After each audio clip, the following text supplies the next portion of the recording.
This morning, the Trump campaign is playing cleanup, trying to distance the campaign and the candidate from comments made from the stage at his big rally yesterday here in New York. Comedian Tony Hinchcliffe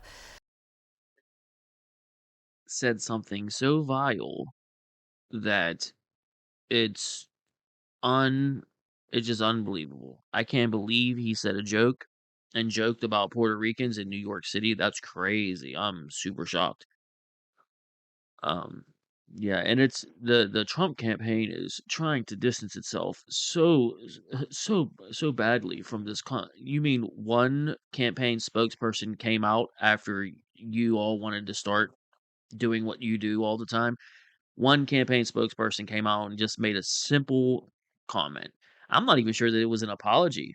I don't even think it was an apology. I believe I'd have to look it up. I have to see what the quote was, but I believe the quote, it may be something like, "We just want everyone to know that those aren't." I believe it was something. I don't know. I'm making it too long, but it's something along the lines of the Trump campaign that those comments made on the stage by speakers do not reflect the views of the Trump campaign or Donald Trump. That's pretty much all that they said. There isn't some mad scramble to cover this up. He knew what the risk was having Tony Hinchcliffe on. He knew he would joke and riff, and, I'll be honest and say I wish he didn't make the joke, just because I know what you lunatics are gonna do. You're going to twist it and make it crazy and make it this horrible thing when everyone that knows Tony Hinchcliffe and knows what he's about knows he's gonna joke and he's gonna be edgy and he's gonna say the thing you're not supposed to say. That's what he does. That's why I know Trump knew that he would say something weird or wrong on that stage and doesn't care. Um, it's just strange. So go ahead, AOC, tell me all about it. But do me a favor though, honey. Do it through offense and fake crying. Do that. Tell me like that. This honestly isn't really about a comedian. This is about the Trump campaign. Is totally made up. Pure fiction. It's fiction. It's fiction. We made it up. We made this one up. It's a made-up tale. It's a total fabrication. Those comments and that individual saying those things on that stage, inciting an entire arena of individuals who have been previously incited to commit attacks like the ones we saw on January 6th by people like Donald Trump, none of that was an accident. Okay, so the New York barista wants you to know the woman who cries through a fence in a fake parking lot about stuff for photo ops. She wants you to know that this was Tony Hinchcliffe told jokes that he tells all the time, like constantly on his own podcast, comedy show, and every single stand up that he ever does. He told regular jokes that he tells all the time. Mind you, he's friends with a lot of Puerto Ricans, I'm sure. I'm sure there's plenty of comedians that have already come out to say, "Why is anyone apologizing? Only because this was a Trump rally is anyone having to apologize for this." And again, I did go and look. I believe it was just one spokesperson said, "The comments made do not reflect Trump or the campaign." It was not even an apology for the joke. Unless someone's come out since then and apologized, it's only a guy saying, "Hey, that wasn't Trump's words or the campaign's jokes. That was Tony Hinchcliffe's jokes." Not even an apology for it, because I don't think we should apologize for that type of joke. It's just a joke. I don't. It's just a joke. If you're seriously offended by that and won't vote for Trump because he had a comedian on that made a joke about race and you don't think jokes about race should be told, then you were never voting for Trump to begin with, and you're a liar. So if you're on a TV show saying, "Oh," because that's what's going to come out next. If they come out with people that are like, "I was going to vote for Trump, but I'm Puerto Rican, so now it's my duty to not vote for." I want that to be the next story on CNN or MSNBC. Wait for that to come. Or the next story on CNN, or it'll probably be MSNBC. They'll put up trash like that. They'll have like a panel on. Here's a panel of Puerto Rican voters that are now no longer voting for Trump since Tony Hinchcliffe told a joke. How much you want to bet that story pops up? I don't know. We'll see. But yeah, I don't even think it was an apology. And then she brings up that they did it on purpose to incite everyone and get all to incite the racist Nazis that are in the Nazi reenactment rally to get mad, just like he incited them on January 6th to get mad and attack everyone and get mad. But I don't know. There was a whole I didn't see. I don't know. You tell me what you think about January 6th. I think it's a joke. I think other than that woman getting shot in the neck from a cop through a barricaded doorway for some reason, I don't know why that guy didn't go to jail. You put people in jail for shooting violent people, running at cops trying to kill them. Well, that cop will get charges put on him. But a cop, you know, 20 yards away from a petite woman crawling unarmed through a broken window. He had to open fire on her from that far away when she was nowhere near him, under no threat whatsoever at all, instead of just arresting her or, doing normal things that cops do. How did that cop not get in trouble for shooting her? It makes no sense to me. I remember January 6th as a bunch of people showed up to protest. The cops opened up the doors and let them in, and, like, what type of riot? What type of out of control, like, look at them. Here's a picture of them walking through the roped in section, respectful of the Capitol and making sure to stay in there. Sure, there's some knuckleheads. Sure, there was some pushing and shoving. Sure, they're gonna say 140 officers were injured. No officers were killed. 140 officers were injured, but that could go from a sprained ankle, a scraped knee whenever they were, leaving the Capitol that day and they tripped themselves and hurt their knee. It's They're gonna use every little tiny injury possible. There wasn't the rioters didn't even go there with weapons. They were unarmed. It's just insane. Look at the riots with sports. Look just these images here. Look at these images. These are happy people. These are Americans that are happy. Here's Philadelphia. They win the Super Bowl. What do? Destroy the city. These are happy people. They're excited. They're happy. They do that. It's not just an American thing. Here's France. A World Cup win.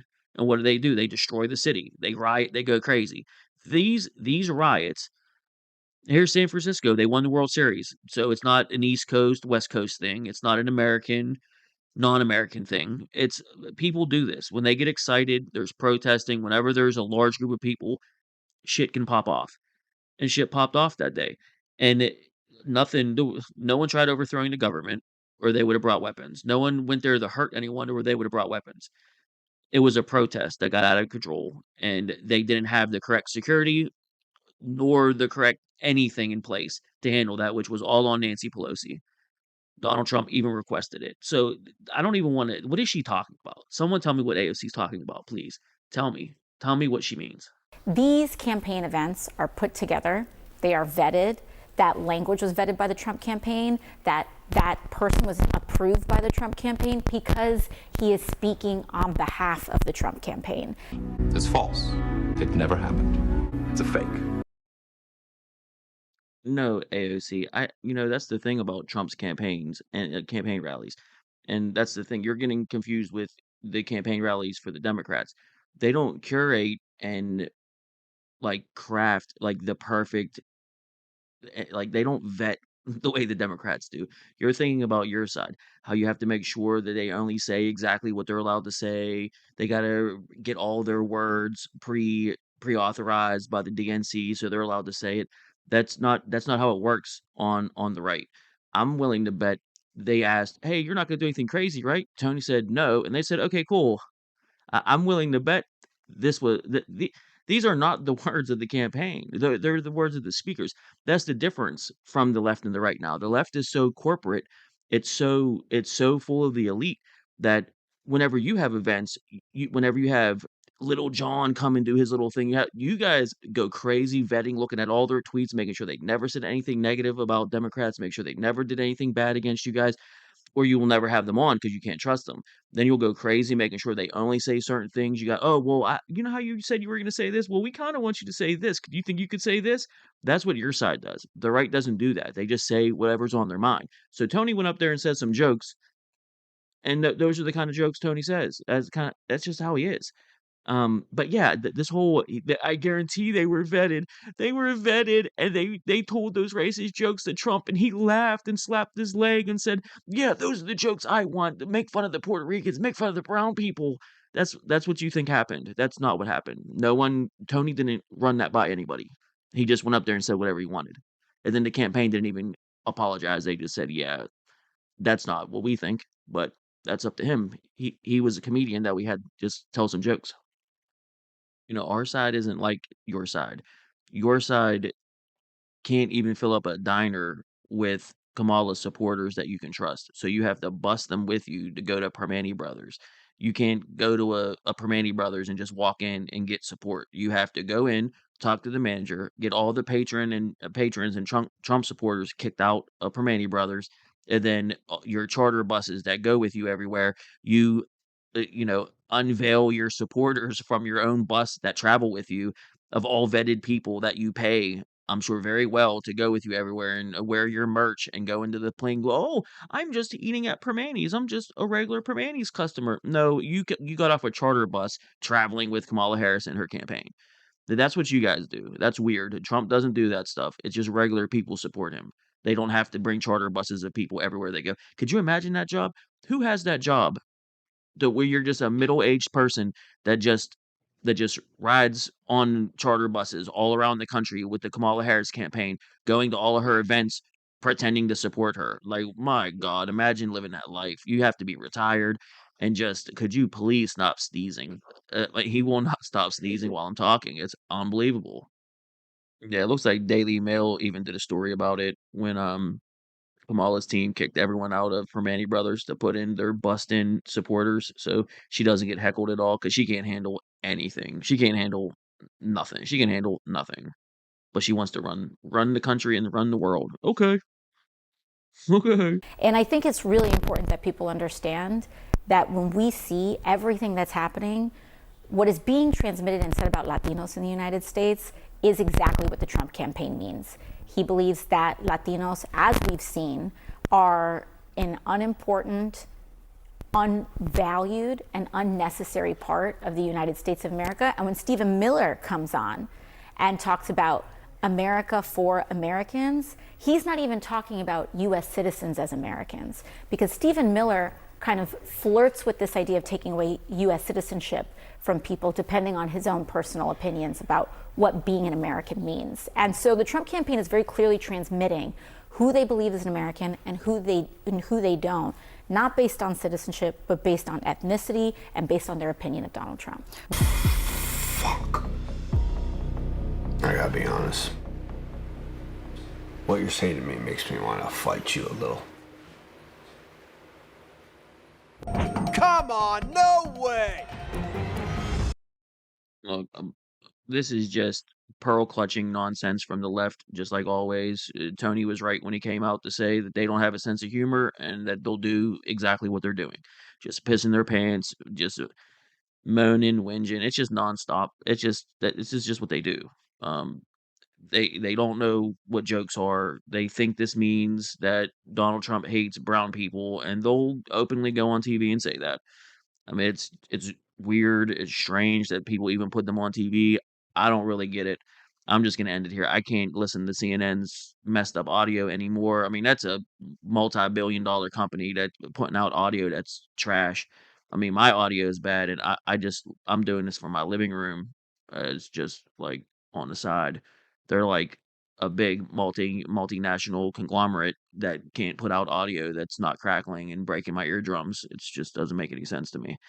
Anyway, they bring you the news. Um, they bring you this AOC pearl clutching event where she gets to pretend and just give you a whole bunch of delusional takes about what she thinks stand-up comedy. I guess when she goes to the stand-up comedy clubs, she leaves there in tears. Every time she leaves a stand-up comedy club, she needs she needs an ambulance to come get her. She probably has broken bones. Every time I guarantee you she's messed up leaving a stand-up club. Any Democrat going to a stand-up club needs an ambulance on standby because they can't handle anything. Anything they hear that's not what they want to hear just immediately makes them recoil and like want to attack. It's just they're so inclusive and so tolerant. It's wonderful. So anyway, I hope you enjoyed this, and I hope you hate watch it also. Enjoy. I'll be back.